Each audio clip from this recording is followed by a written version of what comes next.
Eh bien, à Nantes Métropole, nous agissons évidemment pour changer la ville parce que finalement, la question de la lutte contre le réchauffement climatique, c'est bien le changement de la ville.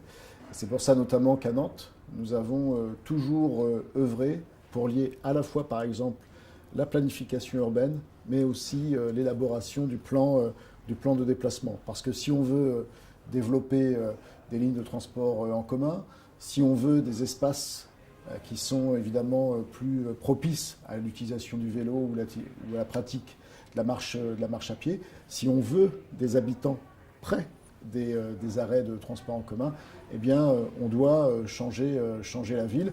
Il faut aussi, par rapport à cette lutte contre le réchauffement climatique, que notre ville soit agréable à vivre, qu'il y ait du silence, qu'il n'y ait pas de pollution. Et donc, évidemment, toutes ces actions contribuent à changer la ville. Beaucoup de gens qui viennent à Nantes me disent mais qu'est-ce que Nantes a changé ces 20 dernières années.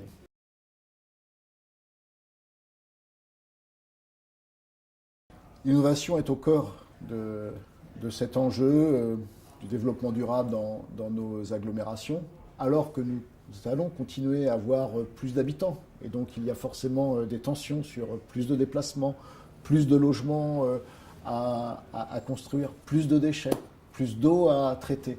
Donc nous avons des tensions. Donc c'est pour ça qu'il faut innover et nous pensons que les villes, les agglomérations ont toutes leurs responsabilités dans la part d'innovation parce que nous sommes en tension et que nous devons trouver des solutions très rapidement, très très rapidement. Et donc c'est bien le sens du travail que nous menons. Je vais prendre un seul exemple. Nous mettons en place un réseau de chaleur.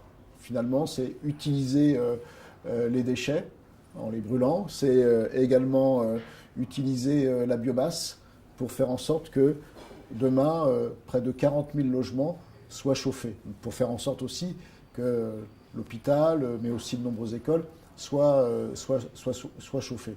C'est une innovation, parce que c'est une technique qui est nouvelle et qui nécessite d'avoir évidemment des dispositifs innovants. C'est un atout économique pour le territoire, parce que nous avons des entreprises qui vont savoir faire ça, et donc qui peuvent là aussi après dupliquer ce système dans d'autres agglomérations. Mais je le dis aussi, c'est important pour la question de la lutte contre le réchauffement climatique, du respect de notre plan climat, parce que par exemple ce projet permet de répondre à 10% des objectifs de réduction des émissions de gaz à effet de serre.